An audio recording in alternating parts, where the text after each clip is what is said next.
Débat, Véronique Jacquier. C'est parti pour un nouveau très beau débat jusqu'à midi sur Sud Radio. Bienvenue à tous. Vous êtes invités bien sûr à participer. Alors vous faites vite le 0826 300 300 pour évoquer Jérôme Cahuzac qui échappe à la prison et va vivre avec un bracelet électronique en Corse du Sud dans sa résidence principale. Pour évoquer aussi les retraités qui manifestent aujourd'hui. C'est la 7e journée de mobilisation depuis l'élection d'Emmanuel Macron. Alors qu'un rapport du Conseil d'orientation des retraites souligne que le niveau de vie des retraités, certes, a baissé ces dernières années, mais qu'il reste supérieur à celui de la population française qui travaille. Donc, je vais vous demander à tous, aussi bien les auditeurs que mes invités, si les retraités en France ne se plaignent pas un petit peu trop. Et puis, on évoquera aussi, bien sûr, l'info de la nuit, c'est-à-dire le Brexit encore reporté. Est-ce qu'on est assez ferme avec les Anglais? Et pour vous éclairer, j'ai à mes côtés Frédéric Sinclair, qui est politologue, auteur de La droite face à l'islam. C'est aux éditions Salvador. Bienvenue sur Sud Radio. Bonjour. Merci, bonjour. Et il y a aussi Patrick Mignon, le vice-président de Debout la France. Bonjour. François Coq, membre de la France Insoumise. Bonjour et bienvenue. Bonjour. Et puis un avocat, Ludovic de Villèle. Bienvenue. Bonjour. Bienvenue et bonjour évidemment. Alors vous allez bigrement nous éclairer en tant qu'avocat sur cette affaire Cahuzac. Est-ce qu'on est sévère, pas assez sévère quand on le juge parce que il va pouvoir vivre librement avec un bracelet électronique au soleil de la Corse du Sud. On va en parler dans une poignée de secondes. Mais d'abord évidemment vos coups de cœur et vos coups de gueule. Alors, peut-être Patrick Mignon, votre coup de gueule. Vous êtes un petit peu remonté là? Oui, j'ai vu le débat hier soir, donc évidemment sur CNews. Et je suis navré pour Monsieur Guérini, mais je vais encore lui faire un peu de mal. Il nous a démontré très clairement hier qu'en réalité, on se demande à quoi sert le gouvernement. Donc Stanislas Guérini, patron de la République en marche. Patron de la République en marche. Pourquoi ?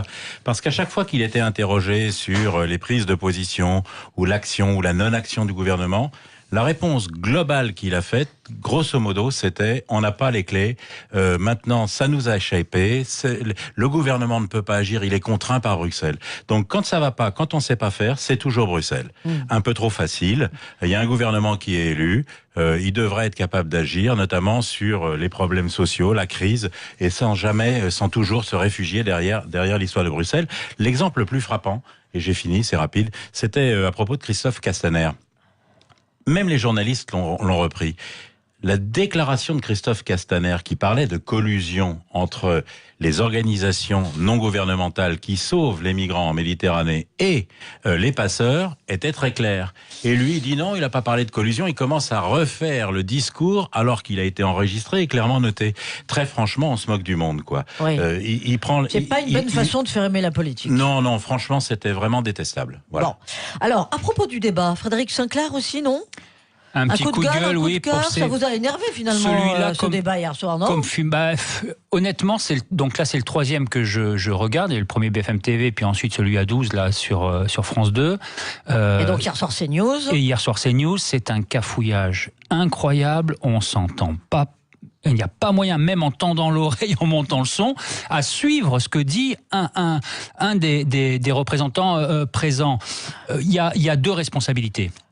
Premièrement, celle des responsables politiques, qui est une responsabilité, j'allais dire, ils sont plus dans le débat, ils sont dans la foire d'empoigne, non ? Mais c'est pire que ça. On cherche le clash, on cherche le buzz. Alors ça, c'est la partie à la limite que je peux comprendre. Il y a, vous savez, le dilemme du prisonnier en théorie des jeux. Deux prisonniers, de chaque côté, interrogés séparément. S'il y en a un qui trahit l'autre, il est gagnant. Si personne ne trahit, tout le monde est gagnant, mais tout le monde pense que l'autre va trahir. Vous voyez ? Et donc au final, tout le monde est perdant. C'est exactement ce qui se passe là. C'est-à-dire que si globalement on fait le bon élève, bien sage, bien respectueux des règles, tout se passe bien, mais il faut que tout le monde joue le jeu. Dès qu'il y en a un qui trahit, ça fout le bazar. Et comme chacun se dit mais il faut pas que je sois le bon élève face à tous les mauvais élèves, il faut que je sorte ma carte du jeu, c'est le bazar, j'allais dire le bordel, mais c'est vraiment ça, on comprend rien, c'est la foire. Il y a une responsabilité des médias. C'est pas la première fois, mais c'est quand même pas la première fois qu'on a ce genre d'exercice. J'imagine même pas comment on a pu avoir l'idée sur France 2 de placer 12 bonhommes côte à côte et d'imaginer qu'on puisse arriver à sortir un message compréhensible, rien que simplement en segmentant un par un. On n'arrive pas à se rappeler ce que chacun a dit. C'est extrêmement difficile. Moi qui regarde l'actualité politique constamment, j'ai du mal. J'imagine quelqu'un qui tourne le bouton de sa télé, qui passe la journée à bosser et qui découvre 12 bonhommes en train de parler. Alors quand en plus de ça, ils s'écharpent les uns les autres et puis qu'on comprend même pas ce qu'il dit, c'est n'importe quoi. Oui, alors c'est vrai qu'en plus on a du coup des politiques qui donnent l'image de la politique vidée de sa substance, parce qu'on n'en retient pas grand-chose au final. On ramène toujours ça à des enjeux nationaux, à des querelles d'ego entre chefs de parti. Ludovic de Villèle, vous aussi, ça vous a énervé. Oui, c'est votre coup de gueule aussi, non, hier soir, absolument. ce débat? Moi, je suis très déçu. Oui, je rejoins les deux avis et le vôtre. Parce que, je ne sais pas si c'est la faute des médias, mais cet exercice n'a rien à voir avec la politique. Prenons juste une question qui a été posée pour vous, au 12. Pour vous, c'est quoi la France? Et M. Wauquiez a assez bien répondu. Il dit, mais la France, vous me donnez 1 minute. Il faudrait en parler beaucoup plus longtemps. Bref, ce sont des sujets sérieux. Vous venez de le rappeler, l'Europe, on n'en a pas parlé beaucoup hier, mais l'exercice ne permet pas d'en parler. Et quand on en parle, vous venez de dire Patrick Millon... C'est la polémique sur les migrants. Oui, vous venez d'en parler, Patrick Millon. Quand on en parle, c'est la faute de Bruxelles. Donc forcément, on l'aime pas. On n'aime pas l'Europe. Alors que, bon... Et deuxièmement, c'est un débat qui a lieu sur l'Europe. On a parlé hier beaucoup de choses autres que l'Europe. Donc c'est pas le sujet. Donc si le 23 mai, je crois que c'est le jour des élections. Non, le 26 mai en France. 26 mai, pardon. On vote pour ou contre Macron et pas du tout sur le sujet. Il faudra pas s'en plaindre parce que les débats sur lesquels que l'on écoute n'ont pas trait au sujet. Et puis à 12. Enfin, ces espèces de compteurs. Alors, hier soir, c'était à 7. Oui, 7, mais la dernière fois, c'était 12. La prochaine fois, ce sera, je sais pas combien. C'est beaucoup trop. Et là, on les coupe, ils sont là, il vous reste 2 minutes 20. Et finalement, la journaliste qui pose la question, c'est toujours, il vous reste plus qu'1 minute, il vous reste plus que 20 secondes, vous avez 10 minutes de retard. Il n'y a pas moyen pour un homme politique de s'expliquer. Alors en même temps, moi je vais poser une question cash. Est-ce qu'on est encore capable d'écouter pendant 2 bonnes heures des débats comme il y avait il y a maintenant presque 40 ans entre François Mitterrand moi, je pense que oui, et il y avait des grands silences, il y avait une vraie profondeur, une vraie réflexion sur ce qu'on attendait de l'Europe. Alors on a beaucoup de nostalgie maintenant quand on revoit ces émissions. LCP, on a repassé un débat la semaine dernière. Oui. Mais c'est vrai qu'on n'est plus non plus capable de produire et des hommes politiques de cette densité, pour parler sur l'Europe peut-être, et du coup des émissions de qualité, non François Coq? Oui, moi je vais être un peu décalé avec mon coup de cœur, parce que justement moi, je fais partie de toutes celles et tous ceux qui n'ont pas regardé ces grands débats. Je n'en ai que le retour des collègues, de tous ceux que j'ai pu croiser, qui me disent qu'ils ont essayé de regarder et qui se sont assez vite échappés. Et si j'en juge par l'audimat, je crois que c'était 1,6 million de personnes devant France 2 lors du premier débat. J'ai pas les chiffres de celui d'hier soir, mais j'imagine que c'est pas encore des choses fantastiques. Sans doute justement parce qu'on est peut-être plus dans le cadre d'un débat, mais simplement dans une nouvelle forme de politique spectacle, et qu'on ferait mieux d'en appeler, je crois, aujourd'hui à l'intelligence des citoyennes et des citoyens, qui, je le crois, moi, aujourd'hui, seraient attentifs à un vrai débat, demandent à réfléchir collectivement, et je crois qu'on ferait bien de revenir à des formes parfois un petit peu plus traditionnelles en la matière. Oui, alors, votre coup de... Il n'y a pas que la forme, il y a aussi aux hommes politiques d'être à la hauteur des enjeux. Voilà. D'éviter de se chamailler, que ce soit à l'Assemblée nationale, je fais du populisme, que ce soit à l'Assemblée nationale ou à la télévision, l'image, pardon, mais tout le monde le sait, déplorable. Oui. Donc revenez un peu à effectivement un exercice sérieux. Il y a une forme de joute verbale qui a quand même toujours existé. Oui, mais ça c'est bien. Mais comme au palais de justice, ça fait partie de l'honneur aussi de ces débats républicains. Mais c'était des vraies joutes verbales. C'est pas des insultes ou des médiocrités. Et il me semble qu'à 2, la joute, elle prend du sens. Ouais. Parce qu'on arrive à bien comprendre qu'est-ce qui s'oppose. À 6 ou 7, ça marche déjà plus. Oui, bien sûr. Oui, mais comment vous faites pour organiser des débats avec seulement 2 quand il y a déjà 7 listes importantes? Et je pense que ceux qui n'étaient pas invités hier... Non, mais il pourrait y avoir 3 débats à 4, par exemple. Ouais. Ou faire des tirages au sort sur qui débat avec qui. Bien sûr, moi, ça a été moi j'ai confiance quand même aux électeurs et aux citoyens qui regardent en me disant, parce que j'aime bien... Je sais que la France est quand même un peuple très politique, à la différence de certains autres peuples. Même donc si on ils aiment bien ce genre de choses. Et heureusement d'ailleurs. Malheureusement, sur l'élection européenne, c'est vrai que c'est assez difficile de parler du fond, parce qu'on parle toujours de l'écume. Et hier encore, on en a eu un exemple, quand un des débatteurs, comme je l'ai dit au début dans mon coup de gueule, botte en touche pour ne pas avoir à répondre sur des questions gênantes, et quand un autre, je parle d'Olivier Faure, se permet d'interrompre et de parler par-dessus quelqu'un alors qu'on lui a laissé son temps de parole, parce qu'il n'est pas d'accord avec quelque chose. J'ai trouvé, c'est une attitude qui est effectivement détestable, qui pourrit le débat, qui n'a aucun intérêt, et j'espère que les électeurs s'en rendent compte et qu'ils vont sanctionner les gens qui se comportent comme ça, parce que les bons élèves, comme vous disiez, Frédéric Sinclair, eux sont toujours pénalisés, et en fait on tire tout le monde vers le bas avec ce genre d'attitude. Mais le coup d'Olivier Faure, c'est typiquement le coup du dilemme du prisonnier, c'est-à-dire que sur le premier débat, il a été essayé d'être propre, voilà, et en fait il a une image qui est pas suffisamment disruptive, et donc là il a explosé, c'était n'importe quoi pendant 2 heures. Alors, Mais c'est ça, en fait, c'était une.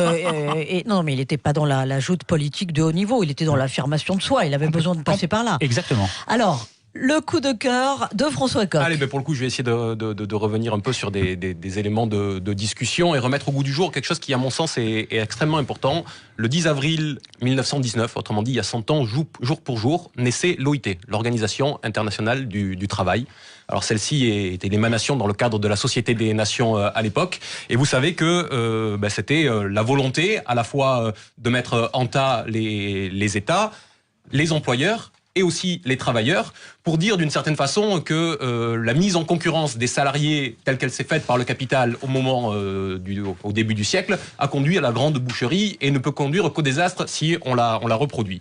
Depuis, l'OIT est devenue la plus vieille structure au sein de l'Organisation des Nations Unies et elle agit sur des secteurs aussi importants que la promotion du droit des travailleurs, que l'encouragement aux emplois décents, mais aussi pour éliminer le travail forcé ou le travail des enfants. Donc c'est une structure de l'Organisation des Nations Unies qui montre qu'on peut avoir des structures qui englobent l'ensemble des États. Il y a 187 États membres au sein de l'OIT et qui agissent dans l'intérêt de tous. Voilà, c'était bien de mettre un coup de projecteur là-dessus, hein, surtout quand on se demande ou quand on réfléchit encore et toujours au bien fondé de l'Europe, hein, et tout ce que l'Europe n'arrive pas à faire à 27. Et aux conséquences de la mondialisation. Et aux conséquences de la mondialisation, c'est vrai. Merci François Coq. Allez, dans un instant, Jérôme Cahuzac échappe à la prison. Est-ce que c'est choquant? Vous nous donnez votre avis au 0826 300 300. Vite les auditeurs pour être avec nous, 0826 300 300. Et puis pourquoi pas poser vos questions et répondre aux éclairages de Frédéric Sinclair, Patrick Mignon, François Coq et Ludovic de Villèle sur Sud Radio. Sud Radio. Débat. C'est un très beau match. Chérie, j'ai trouvé Fiat Panda à 5 990 €. Oh là là, ça passe pas là. Ah si, elle se faufile partout. Oh non, c'est chaud. Justement, elle a la clim. Allez, c'est l'occasion à pas rater. Ah non, elle est neuve à 5 990 €. Hein? De quoi tu parles? De Fiat Panda Ligue 1 Conforama à 5 990 €. Mais faut pas la rater. Ah, là c'est le but que t'as raté. Fiat est partenaire du foot pro en France, alors vous aussi, soyez Fiat de foot avec Panda Ligue 1 Conforama à partir de 5 990 €. Offre jusqu'au 30 avril sous condition de reprise, prime à la conversion de 2000 € déduit, détails sur fiat.fr. Fiat. Amis agriculteurs, besoin d'augmenter votre rentabilité? Faites confiance à Seuil Touche, votre partenaire soja. Avec Seuil Touche, leader du soja alimentaire, diminuez vos coûts de production et boostez votre marge à l'hectare. Le soja Seuil Touche, c'est la réponse économique et agronomique dont vous avez besoin pour améliorer vos sols et faire des économies avec des revenus garantis. Augmentez votre résultat jusqu'à 30%. Seuil Touche achète et valorise votre soja. Plus d'infos en ligne sur seuiltouche.com ou silodutouche.com. Sud Radio, en Gironde, À Bordeaux, sur 106 FM. Pour préserver leur anonymat, les prénoms des personnages ont été modifiés. Quand j'ai rencontré Michel au Speed Datine, il me dit « c'est mes vrais cheveux ». Mouais. Alors quand il m'a dit « Opel m'a repris ma voiture plus 4 000 € pour une Corsa », là direct c'est bon, hein, j'ai mis fin au Speed machin. Je suis pas une pintade. Bon, en partant, j'ai croisé Michel dans sa Corsa. Depuis, je picore des graines. Jusqu'au 30 avril, bénéficiez d'une reprise Argus plus 4 000 € pour l'achat d'une Corsa neuve en stock avec climatisation, système multimédia Bluetooth et caméra de recul. Offre non cumulable réservée aux particuliers, conditions sur opel.fr. Ce moment de détente vous est offert par Cosmiti Detox.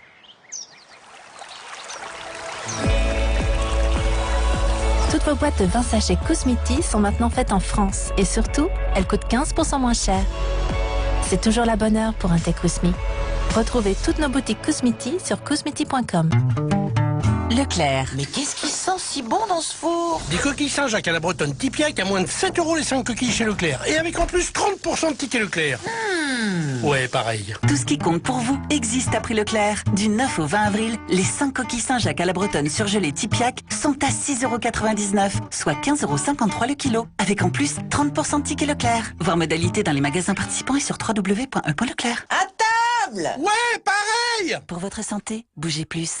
Véhicule neuf, véhicule d'occasion, offre très performante. Bienvenue chez Debar Automobile. Debar Automobile, le spécialiste de l'importation de véhicules depuis 20 ans. Rachat de véhicules cash, reprise, financement. On ne va pas chez Debar par hasard. Debar Automobile, partenaire du rugby sur Sud Radio. Sud Radio, 10h midi, débat, Véronique Jacquier.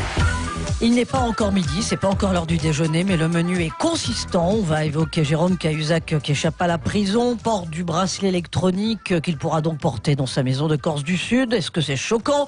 Les retraités dans la rue encore aujourd'hui, est-ce qu'ils se plaignent pas trop, nos retraités français? Et puis le Brexit encore reporté, est-ce qu'on est assez ferme avec les Anglais? Alors il y a beaucoup d'appels via le 0826 300 300. On va évidemment accueillir dans un tout petit instant Alexandre qui nous appelle d'Aix-en-Provence. Autour de la table, pour ceux qui nous rejoignent, Frédéric Sinclair, politologue, Patrick Mignon, vice-président de Debout la France, François Coq, membre de la France Insoumise, et Ludovic de Villèle qui est avocat. C'est à vous que je m'adresse, Ludovic de Villèle, puisque nous évoquons Jérôme Cahuzac qui échappe à la prison. Est-ce que c'est choquant? Pourquoi on en parle aujourd'hui? Parce que la Chambre de l'instruction de la Cour d'appel de Bastia confirme l'acceptation d'un aménagement de peine sous forme de bracelet électronique. Le 13 février, un juge d'Ajaccio avait accepté cet aménagement sous surveillance électronique. Rappelons que Jérôme Cahuzac a été condamné pour fraude fiscale en mai 2018. 4 ans de prison, dont 2 avec sursis, ça veut dire donc 2 ans ferme. Il avait un excellent avocat, Maître Dupond-Moretti. C'est pour ça qu'il a échappé à vraiment passer un séjour en prison. Un excellent avocat sûrement, je ne vais pas dire du mal de mes confrères. Je crois qu'en l'occurrence, c'est Antoine Veil, l'associé du Dupond-Moretti, peu importe. Votre question est volontairement, et c'est bien provocatrice, parce que vous dites il a échappé à la prison, je vais y revenir. Mais oui, parce que en fait, le débat ce matin, c'est il a menti aux Français, il a menti au président, il était ministre du budget, il a provoqué une crise politique dans notre pays. Absolument. Et puis cet homme, qui est le symbole d'une élite qui est en ce moment pas mal contestée, il n'aura pas passé une nuit derrière les barreaux. Non, mais la politique et la justice, c'est 2 choses différentes. Et le juge doit rester dans le droit, rien que dans le droit. Et donc, je poursuis mon propos. Vous dites, il va passer ses journées en Corse du Sud. C'est volontairement provocateur et encore une fois, c'est amusant. Je veux juste rester dans le droit. Vous l'avez rappelé, 2 ans de prison ferme. La loi de 2018 autorise un aménagement de peine. Je rappelle aussi que le principe, c'est pas d'être en prison, c'est d'être sanctionné, et que le principe, c'est d'être en liberté. Bon, la loi vient dire en deçà de 2 ans de prison ferme, c'est le cas de M. Cahuzac, parce que 4 ans, donc 2 ans avec sursis ou 2 ans ferme, ça l'autorise à bénéficier de cette loi. Le juriste que je suis et les juristes de la Cour d'appel ont considéré que, est-ce que M. Cahuzac, comme tout citoyen qui soit en Corse du Sud, est-ce qu'il peut en bénéficier? Là-dessus, c'est pas parce que c'est M. Cahuzac, je voudrais bien être clair là-dessus, c'est comme tout citoyen. Alors on a envie autour de cette table ou dans les médias, je le comprends, de dire tout ce que vous avez rappelé, extrêmement choquant. Ça, c'est de la politique, c'est de la morale, et c'est pas du droit. Allez mettre monsieur Cahuzac en prison, ça va peut-être satisfaire, mais c'est pas du droit. Donc il n'a pas à être traité différemment d'un autre citoyen. Et la loi vient donc dire, il a des contraintes, donc un bracelet électronique à sa jambe, il sera contraint d'avoir un certain nombre d'obligations, et donc d'être chez lui, de ne pouvoir en sortir que pour des raisons professionnelles ou médicales. Sincèrement, qu'il soit à Champigny-sur-Marne, à Paris ou en Corse du Sud, il n'a pas à être traité différemment. Donc il a eu un bon avocat sûrement, mais c'est aussi l'application de la règle de droit. Ça peut moralement nous choquer, mais heureusement que les juges restent en deçà de ce type de raisonnement, parce que sinon c'est la porte ouverte à des tas de dérives. Donc je suis satisfait que le droit ait été dit.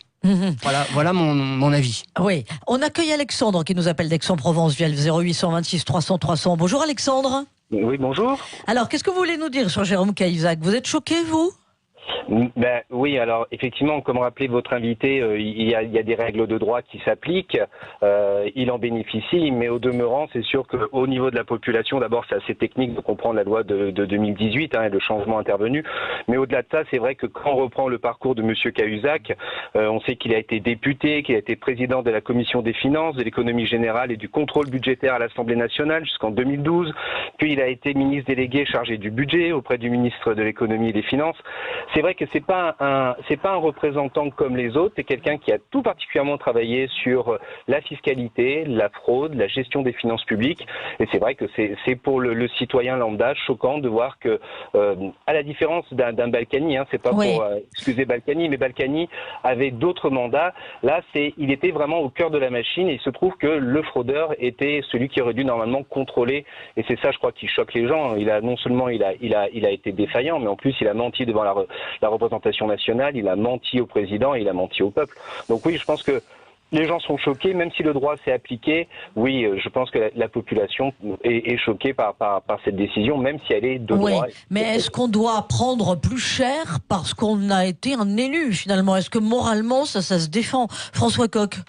Écoutez, bon, il y a plusieurs aspects. Le premier que je voudrais quand même souligner, c'est que le recours au bracelet électronique en la matière, notamment pour des courtes peines, vient quand même beaucoup du fait que là, il y a une surpopulation carcérale extrêmement importante qui a conduit justement à de tels aménagements de peine. Donc c'est important de le garder à l'esprit.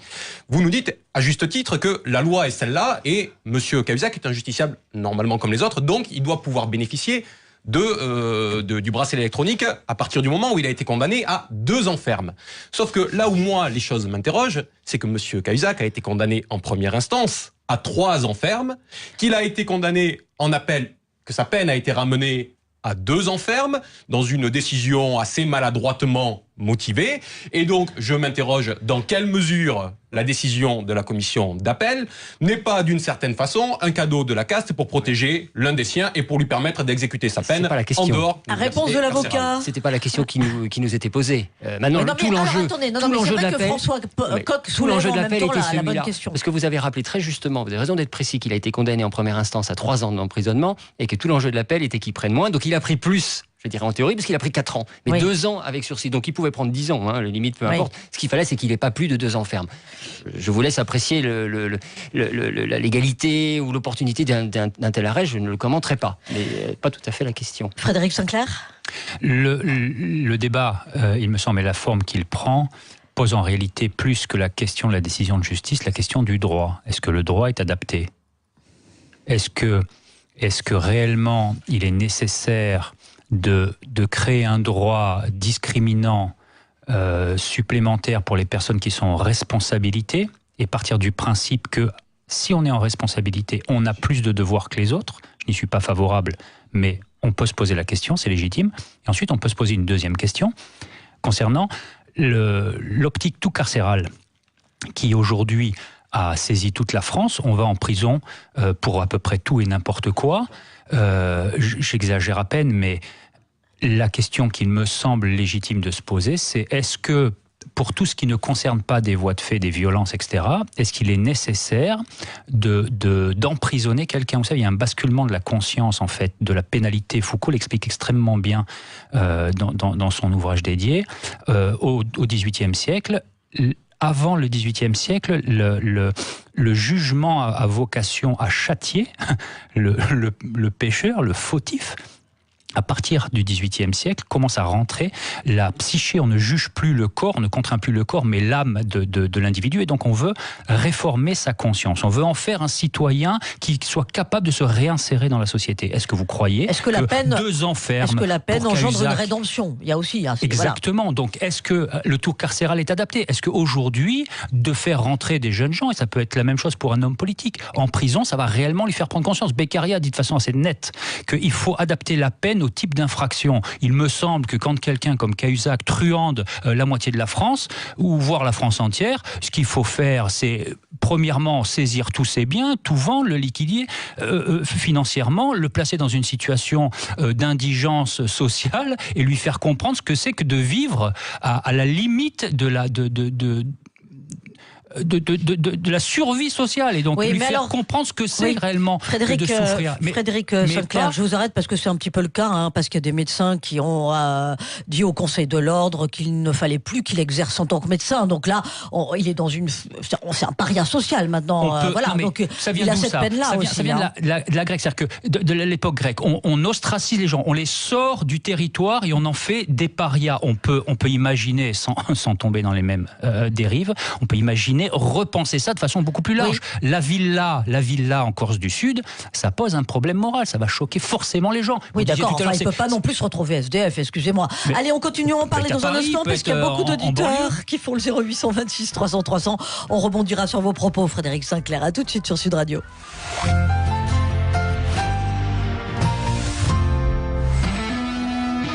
Sud Radio, Berkoff dans tous ses états. Midi 13h, André Berkoff. Tout à l'heure, de quoi Macron est-il le nom ? Juan Branco, avocat, militant et écrivain, analyse au scalpel et au Karcher les coulisses du pouvoir actuel. Et il en dit vraiment très long. Accrochez vos ceintures. Sud Radio, Berkoff dans tous ses états. Midi 13h, André Berkoff. En avril, chez Red by SFR, le forfait 30 Go, c'est 10 € par mois. Bah pour moi, avril, c'est Pâques. Ah, t'aimes bien Pâques? Passer 2 fois plus de temps à chercher du chocolat, t'empiffrer 2 fois plus et te sentir 2 fois plus coupable. Ah! Mais y a tout qui double ou quoi? Ouais, mais pas chez Red. Le forfait 30 Go, c'est 10 € par mois, sans prix qui double au bout d'un an et sans engagement. Et ouais, chez Red, on ne prend jamais pour une cloche. Red by SFR, c'est vert, c'est clair. Rendez-vous vite sur redbysfr.fr. Le forfait 30 Go, c'est 10 € par mois. Uniquement France métropolitaine jusqu'au 19 avril 2019 pour tous nouveaux clients. Ceci n'est pas seulement le son d'un colis avec une super promo Amazon, c'est aussi le son du colis qui transforme votre jardin en stade de foot. Et ça, c'est le son du colis qui vous élève au rang de bricoleur, de créateur, de bâtisseur. Et celui-là, c'est le son du colis qui vous prépare des jus de fruits pleins d'énergie. Les ventes flash de printemps sur Amazon, c'est en ce moment. Jusqu'au 15 avril, des super promos pour votre maison, votre jardin et bien plus encore. Les ventes flash de printemps sur Amazon, c'est en ce moment. Auchan, et la vie change. Et pour Pâques, c'est l'imagination du petit Hugo qui change. Avec 25% en cagnotte sur une sélection de produits Lego. 25% en cagnotte, Hugo! Prépare-toi, car ton imagination va être comme ton coffre à jouets, elle va déborder. Jusqu'au 22 avril, vos hypermarchés Auchan et Auchan.fr proposent 25% en cagnotte sur une sélection de produits Lego Duplo, Lego City, Lego Friends, Lego Star Wars, Lego Ninjago, Lego Technique. Et votre chasse aux œufs change. Auchan. Montant crédité sur votre compte Wahoo, voir conditions et produits concernés en magasin et sur Auchan.fr. Fans de sport automobile, bloquez votre week-end du 20 au 22 avril. Les Coupes de Pâques sont de retour sur le circuit Paul Armagnac à Nogaro. Au programme GT4, Formule 4, Porsche Carrera Cup, Coupe Alpine, Clio Cup, 308 Cup et Coupe Fonio. 17 courses de grands noms tels que Barthez, Panis ou Prost et une multitude d'animations. Parade en ville, séances de dédicaces, simulateurs de pilotage et bien d'autres. Du 20 au 22 avril, week-end de folie sur le circuit Paul Armagnac à Nogaro. Info sur circuit-nogaro.com. Pour l'ouverture des nouveaux magasins Poltron et Sofa à Besançon et à Rennes-Montgermont, nous n'avons pas fait les choses à moitié. Des canapés somptueux, au design unique, fait main en Italie. Finalement, la seule chose qu'on a faite à moitié, c'est le prix. Pour fêter l'ouverture des nouveaux magasins Poltron et Sofa à Besançon et à Rennes-Montgermont, profitez de 50% de remise sur tous nos canapés faits main en Italie dans tous nos magasins de France. Faites vite, dernier jour samedi 13 avril. Poltron et Sofa, artisan de la qualité. Et voilà. Sud Radio, 10h midi, débat, Véronique Jacquier. Débat en parlant vrai, bien sûr, sur Sud Radio, avec Frédéric Sinclair, politologue, auteur de La droite face à l'islam aux éditions Salvador, avec Patrick Mignon, le vice-président de Debout la France, François Coq, membre de la France Insoumise, et Ludovic de Villèle, avocat. Alors, ça réagit beaucoup via le 0826 300 300 sur Jérôme Cahuzac. À l'instant, juste avant la pause, vous évoquiez pourquoi pas une forme d'indigence sociale pour Jérôme Cahuzac. Élie, qui nous appelle de Gironde, est avec nous. Bienvenue Élie sur Sud Radio. Oui, bonjour. Alors, Bon, réaction sur Jérôme Cahuzac. Vous avez entendu les explications de notre avocat. Vous avez aussi entendu les réactions. J'ai pris un peu en route parce que j'étais en voiture. Là, je me suis arrêté pour répondre à la question qui était posée.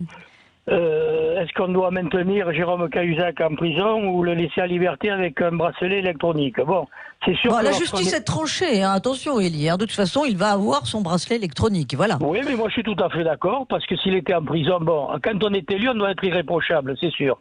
Et il devait être irréprochable, il a menti aux Français, il a menti à tout le monde, sous serment.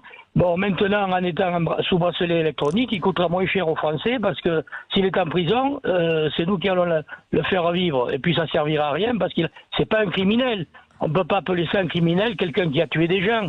Il a volé, je suis sûr qu'il a payé, il a quand même payé, il a fait de la prison, il a payé une certaine somme. Moi, je suis entièrement d'accord, pour répondre à votre question, pour le laisser en liberté sous bracelet électronique. Voilà. Bon, voilà, merci Élie, c'est très clair, et puis c'est positif en plus. Patrick Mignon. Écoutez, oui, je suis assez partagé, parce que moi, je regarde l'exemple américain. L'exemple américain, quand on pense à Serge Madoff, qui avait fait une fraude également. Il n'était pas ministre, certes. Il n'était pas investi, il n'était pas politique, donc il n'avait pas de mandat. Mais pour autant... Attention, Serge Madoff, non, mais les escroqueries ont poussé au suicide certains des gens dont il gérait les comptes. Ses propres enfants se sont retournés contre leur père. C'est du lourd. Pour une fraude fiscale et financière, il a pris 137 ans, si je ne me trompe pas, de prison. Même avec les remises de peine, on sait qu'il restera en prison jusqu'à la fin de ses jours. Donc, deux poids, deux mesures. Est-ce que Jérôme Cahuzac devrait être en prison ? Ma réponse est oui, mais tous les autres aussi. C'est-à-dire qu'en fait, ce que ce débat amène, c'est la faillite de notre système judiciaire. Je sais qu'en face, Frédéric Sinclair et François Coq seront pas d'accord avec moi, mais une condamnation, si elle est prononcée par le juge, elle doit pouvoir être exécutée. Et c'est le gros problème en France. On n'a pas les moyens. François Coq en a parlé. Les moyens de la justice sont indigents. Mais les places attendez, de ça fait prison sont réagir pas Ludovic de Villèle. les places de prison sont pas assez nombreuses. On devrait pouvoir construire entre 40 et 50 000 places de prison pour que, quand un juge prend une décision, elle soit respectée. Ça serait un peu l'honneur de la justice que de voir ces décisions respectées. Voilà. Alors, Ludovic de Villèle, là. Attention avec ce que... Parce que vous dites quelque chose qui est à la fois vrai, mais il faut nuancer.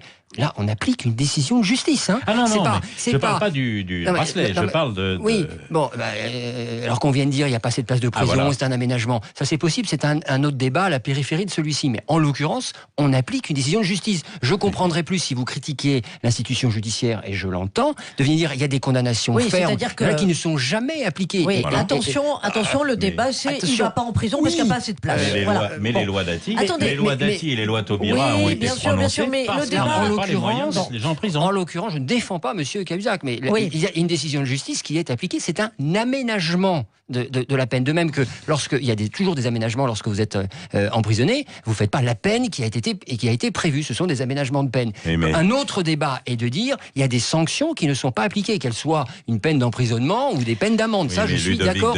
C'est un autre débat. On va pas aller sur ce débat. On accueille Bernard qui nous appelle de Bordeaux. Bonjour Bernard, bienvenue. Oui, bonjour. Alors, je vous écoute. Là, c'est passionnant ce que vous dites. Tout à l'heure, j'ai entendu un de vos participants là autour de la table qui disait que M. Cahuzac, il fallait le dénuder complètement, le rendre comme un clodo, quoi, si vous voulez. Oui, c'est Frédéric Sinclair. Oui, moi aussi, j'étais un peu choqué qu'il veuille traiter Jérôme Cahuzac comme un SDF. Oui, mais alors, il faut qu'il m'explique pourquoi M. Juppé, après avoir été condamné pendant 5 ans, après avoir été faire le beau au Canada, il est maintenant au Conseil constitutionnel. Et puis M. Cahuzac, et c'est pas politique ce que je dis, hein, M. Cahuzac, je suis pas plus socialiste que de droite, mais il faut quand même que les choses soient respectées dans le même ordre, tout comme M. Tapi, qui lui avait été en prison. Alors, vous voyez, les traitements ne sont pas faits pour tout le monde pareil. Hein, voilà, c'est ce que je voulais dire. Alors Bernard, Frédéric Sinclair vous répond. Alors je vous réponds brièvement. Donc ce que je disais, c'est que je pense qu'on n'est pas suffisamment sévère sur le porte-monnaie. C'est ça que je disais en fait. C'est-à-dire que je pense que quand il y a une infraction qui touche la question des finances, il faut, si on suit la pensée de Beccaria, sanctionner au niveau des finances. Et donc sans rendre la personne dans une indigence, placer la personne dans une indigence absolue, je pense qu'on devrait être beaucoup plus strict sur le coût. Mais c'est vrai pour le coût des amendes. Vous savez, dans certaines villes des États-Unis, c'est 400 € pour une déjection canine sur un trottoir. Hein. Donc, on a simplement, en France, ça doit être 35 €. Donc, jamais appliqué. Jamais appliqué. Donc, on comprend bien simplement qu'on n'a pas le même rapport à l'argent, et je trouve qu'on tape pas suffisamment fort sur la question financière, et on a trop tendance à placer les gens en prison. Ensuite, sur la question du Conseil constitutionnel pour Alain Juppé, etc., c'est un autre problème. On le traitera probablement une autre prochaine fois. Alors, on va justement traiter un autre sujet. Je suis sûr que je vais faire sauter au plafond bien des auditeurs de Sud Radio. Mais oui, je sais, mais on va pas faire 3 heures sur Jérôme Cahuzac parce que les retraités, là, je suis sûr que ça va faire exploser les standards. Hein. Merci d'ailleurs à Bernard qui nous appelait de Bordeaux. Les retraités sont dans la rue. Ils n'arrêtent pas de râler, les retraités français. 7e manifestation depuis l'élection d'Emmanuel Macron. Réindexation de toutes les pensions sur l'inflation. Là-dessus, ils n'ont pas tort. Je suis d'accord. C'est un scandale d'avoir désindexé les pensions de retraite. Vous faites les gros yeux, Frédéric Sinclair. Vous n'êtes pas d'accord ? Non, je suis pas d'accord. Non. Ah bon. Et annulation de la hausse de la CSG. Donc globalement, il y a une baisse de leur niveau de vie. Ça, c'est un fait. Mais il y a aussi une baisse du niveau de vie des actifs en France. 2,3%. Les retraités, c'est 0,5%. Donc quelque part, ils sont quand même encore protégés dans la forme de paupérisation que bien des Français vivent. Et le niveau moyen d'un retraité en France, c'est 2055 € par mois. Et c'est plus de 5% de l'ensemble de la population active. Donc ils sont pas malheureux globalement, nos retraités. Évidemment, on va pas prendre tous les cas individuels, hein, parce que là, on tombe dans la colère des gilets jaunes. Frédéric Sinclair. Non, pourquoi mon problème, c'est toujours le même finalement vis-à-vis de notre État. ça, c'est qu'on traite les choses de façon globale, alors que en réalité, il n'y a qu'autant de conditions différentes. Je veux dire, on n'a pas le même niveau d'imposition si on gagne 35 000 euros par mois ou si on en gagne 1000. Donc je comprends pas pourquoi on irait désindexer pour tout le monde la CSG ou réindexer la retraite sur l'inflation ou supprimer ou augmenter la CSG. Il faut simplement regarder qui aujourd'hui, quel type de retraité gagne réellement bien sa vie et quel type de retraite alors vous êtes d'accord avec Emmanuel Macron quand il leur dit je vous demande un effort parce que vous avez fait partie vous avez vécu les 30 glorieuses, vous avez connu une période économique faste et en plus vous gagnez bien votre vie. Attendez. Non, une chose après l'autre. On va venir à Emmanuel Macron après. Là, il s'agit simplement de regarder la société et d'essayer, et d'ailleurs je crois que c'était une proposition de Jean-Luc Mélenchon, je ne suis pas en faveur de la France insoumise, c'est pas un mystère, mais pour un certain nombre de sujets, je suis de leur combat en écologie et en matière de fiscalité. Multiplier le nombre de tranches pour l'imposition, ça me paraît absolument essentiel. Nous proposons 14. Exact. Oui, mais moi, ça me va. À partir du moment où on multiplie le nombre de tranches, ça veut dire qu'on fait attention à chaque tranche, à ce qu'elle ait un niveau d'imposition qui soit conforme à son revenu. Et je pense qu'inclure les retraités là-dedans, ça me paraît raisonnable. D'accord, mais quand on voit que globalement, les retraités en France sont pas les plus malheureux, mais ça les dépend jeunes, par exemple, le chômage des jeunes, on peut donner d'autres chiffres. Vous avez parlé du revenu global des retraités, mais si vous regardez par exemple quel est le niveau des pensions des salariés du privé, le niveau moyen des pensions des salariés du privé, c'est 1066 euros par mois. Voilà, avec l'état de la vie telle que nous la connaissons dans ce pays. Ne me dites pas que c'est des conditions qui permettent je vous donne deux indications, de vivre très dignement. Je vous donne deux indications. La baisse du niveau de vie des retraités ces 5 dernières années. 2 facteurs, les divorces. Chez les personnes. Patrick Mignon, vous faites l'amour, mais si, c'est un facteur à prendre en compte. Les retraités divorcent de plus en plus. Il faut payer une pension alimentaire, on se retrouve tout seul avec le même nombre de charges. C'est un fait. Et la pression fiscale, grâce à François Hollande, grâce au quinquennat de François Hollande, notamment sur le patrimoine. Attendez, la baisse que vous avez évoquée de 0,5%, c'est entre 2010 et 2015. C'est une étude du Conseil d'orientation des retraites. Mais une étude plus récente qui a été faite par l'INSEE nous dit que sur l'année 2018, entre le 1er janvier 2018, suite à la hausse de la CSG, et le mois d'octobre 2018, le niveau de vie des retraités a baissé, lui, par contre, de 2%. Et, par exemple, la hausse de la CSG, c'est 27 € en moyenne d'augmentation pour chaque retraité, et ça porte à 39% la baisse de pouvoir d'achat en moyenne pour chaque retraité. Autrement dit, on voit bien à un moment donné que le contrat qui a été passé par les retraités, il est transformé en cours de route. 1, ça pose un problème, et 2, que la question, c'est que la réponse du gouvernement, c'est une fois encore de parcelliser un champ social, de monter certains retraités contre les autres en donnant un petit peu à certains et moins à d'autres. Soit on reste dans un cadre républicain et universaliste et on reste sur le principe du droit, et par contre on met en place des mécanismes redistributifs par le biais de l'impôt comme ça vient d'être donné, ou alors on fait une politique clientéliste comme c'est le cas de la part de monsieur Macron, mais c'est normal dans ce cas-là que ça attise la colère sociale. Alors, Patrick Mignon, pour... Deux choses. Moi, ce qui me gêne là-dedans, c'est, je veux pas rentrer dans les détails très techniques du niveau de la retraite. Certainement que, de toute façon, dans l'application, il faudrait le faire. Et ce nombre de tranches majorées serait peut-être plus juste pour pouvoir équilibrer en fonction, parce que si on fait le raisonnement inverse et qu'on ne mettait qu'une seule tranche, on se rend bien compte que ça serait juste pour ceux du milieu et ça serait totalement injuste pour ceux qui seraient situés à l'extrême. C'est l'intérêt du marketing sur les prix des voitures, des billets d'avion, de tout. C'est toujours le segmentation du marché. Ça, c'est très technique. Moi, ce qui me gêne dans l'histoire, c'est que c'est toujours sur ceux qui n'ont pas de pouvoir de nuisance qu'on tombe dans cet état. Je suis d'accord. C'est-à-dire qu'aujourd'hui, il y a une manifestation des retraités. On sait très bien que ces retraités ne vont casser aucune boutique, vont brûler aucune voiture, fussent-elles des Porsche ou des Clio. C'est pas faux. Il va rien se passer. Ce sont des gens pacifistes, âgés, que un policier va pouvoir maîtriser très facilement si jamais il y avait quelques débordements ou s'il fallait faire dissiper la manifestation. Très sincèrement, j'en ai assez que dans ce pays, ce soit les minorités agissantes et violentes qui obtiennent gain de cause. Les retraités ont travaillé toute leur vie. On peut discuter du niveau de leur retraite, d'imposition, de CSG ou pas de CSG, mais arrêtons quand même de vouloir les jeter à la poubelle comme monsieur Macron et son gouvernement le fait, parce qu'il oppose... François Coq, vous disiez, il fracture les retraités entre eux, les pauvres et les riches retraités. Oui, parce que la méthode de ce gouvernement, c'est la fracturation totale. Diviser pour régner. Voilà, ouais, sauf qu'on règne, sauf qu'on fait ça, comme l'a dit Sun Tzu, sur l'ennemi et sur l'armée adverse. Quand on Oui, c'est divise vrai. pour régner dans son propre camp, on ne règne que sur des cendres. Et moi, j'ai pas envie que la France devienne un tas de cendres. C'est ce que Monsieur Macron veut faire en opposant, et son gouvernement, en opposant les retraités riches et les retraités pauvres, et il oppose les actifs aux passifs. Ah, il faut absolument que la population soit active. Oui, mais les retraités, ils ont été actifs 40 ans, 30 ans, 25 ans. Certes, il y a des divorces. Certes, il y a eu du chômage, ce qui explique la baisse de leur retraite. Mais quand même, je suis désolé, ils ont contribué à la prospérité et ils ont droit à la solidarité. C'est notre système par répartition. Absolument. Ou alors, vous voulez le remettre en cause et on passe à la capitalisation. Mais ça, c'est un autre débat. Voilà. Donc moi, juste un mot sur je le suis fait contre que- le fait de tomber sur ces Non, mais- retraités en permanence. Est-ce que vous n'êtes pas un peu paradoxal parce que vous dites les retraités obtiennent jamais rien parce qu'ils ne cassent rien, mais vous, Debout la France, vous soutenez quand même les gilets jaunes ou certains gilets jaunes qui ont quand même beaucoup On obtenu soutient très en clairement. fracassant pas mal de choses. Ah non, alors là vous faites une confusion qui est pas très digne, ma chère Véronique Jacquier.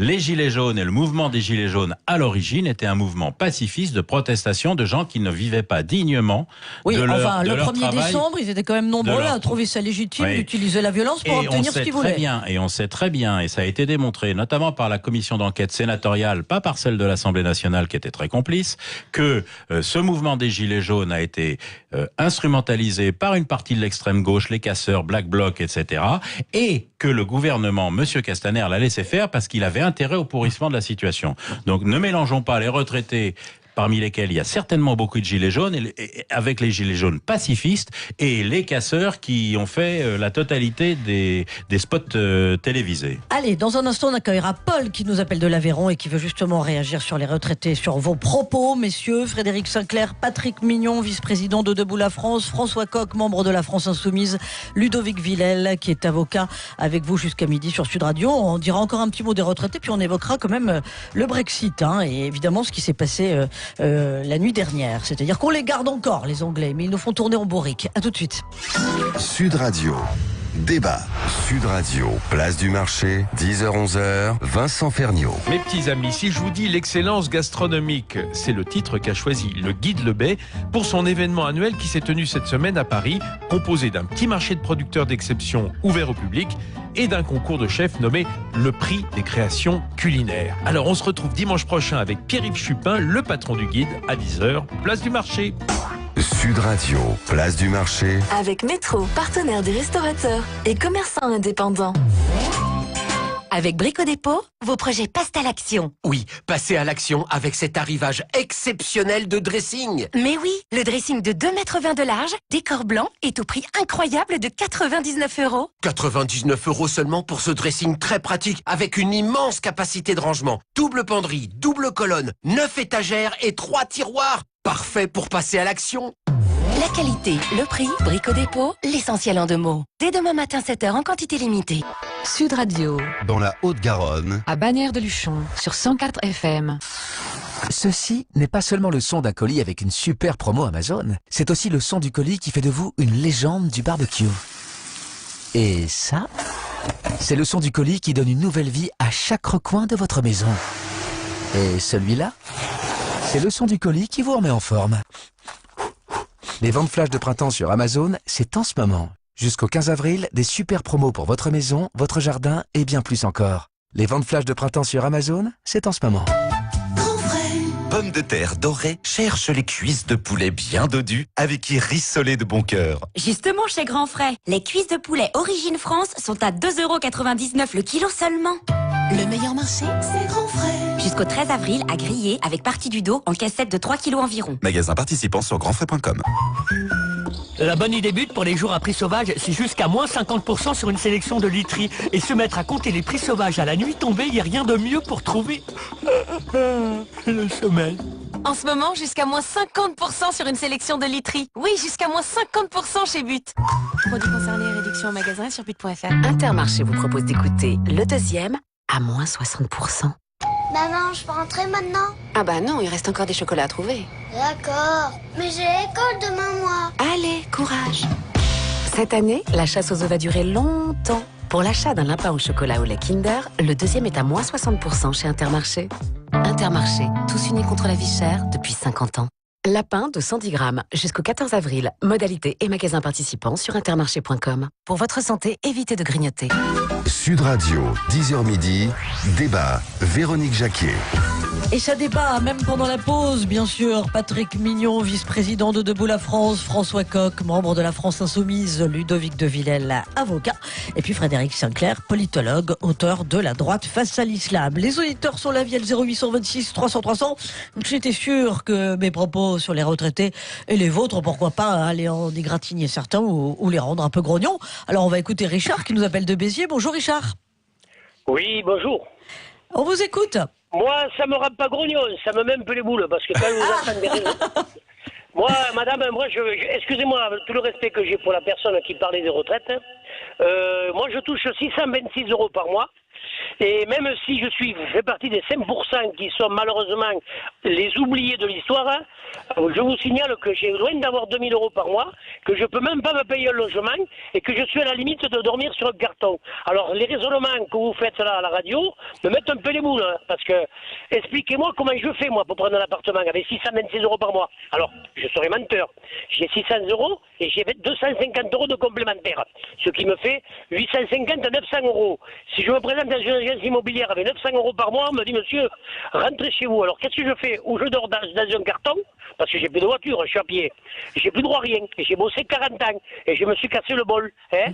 Et quand on voit tous les gens qui rentrent chez nous, à qui on dit, tenez, 750 €, vous avez des enfants et on vous donne des allocations, alors je ne veux pas faire de méchance, je ne veux pas faire du racisme gratuit, mais j'estime que quelque part, on prend les Français pour des cons. Après, on s'étonne que le Front National, ou le Rassemblement National, gagne des voix. Excusez-moi, j'ai jamais fait de politique, je ne veux pas en faire parce que je serais trop méchant, mais à un moment donné, vous vous demandez où est votre place dans l'histoire. Voilà. Alors, Patrick Mignon veut vous répondre, Richard. Patrick Mignon de Debout la France. Moi, effectivement, je suis plus que d'accord avec monsieur. Je me demande comment on fait aujourd'hui dans le monde actuel pour vivre avec une retraite aux alentours de 1800 €, 1200 €. La vraie question que pose ce monsieur en filigrane. Mais là, Richard, il est à même pas 1000 €. Mais je sais. Voilà. Pour moi, c'est compliqué. Enfin, j'ai pas de mots.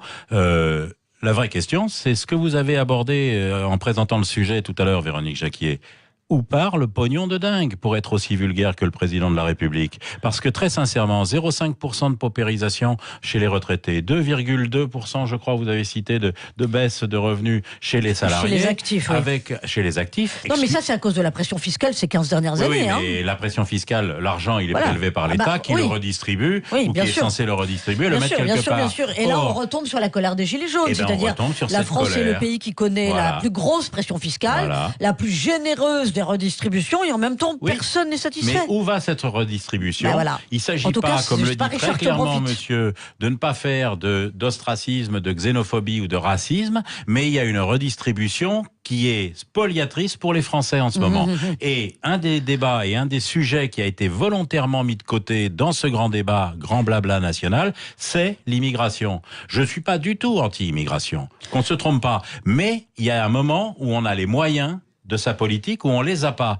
Or, apparemment, aujourd'hui, on a une paupérisation globale de l'État français, de la France, et ça veut dire qu'il y a quelque chose qui marche pas. Macron l'a dit, ça coûte un pognon de dingue. Moi, je demande, oui, ça coûte un pognon de dingue. Je lui demande où part ce pognon de dingue. François Coq. Ah, pardon. Non, il y a peut-être une question qui peut se poser en périphérie, mais c'est aussi le sujet. L'âge du départ à la retraite, c'est un sujet.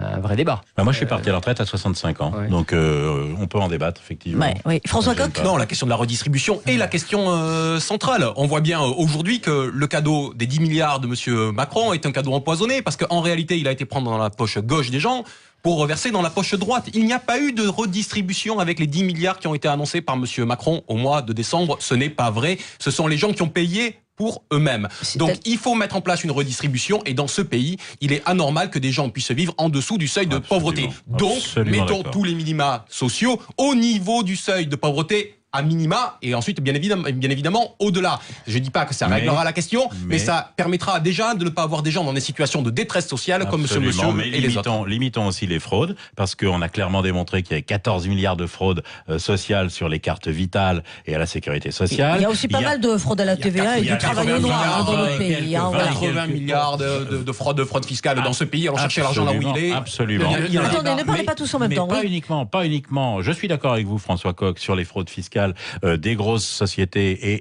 et notamment non, mais attendez, à la TVA.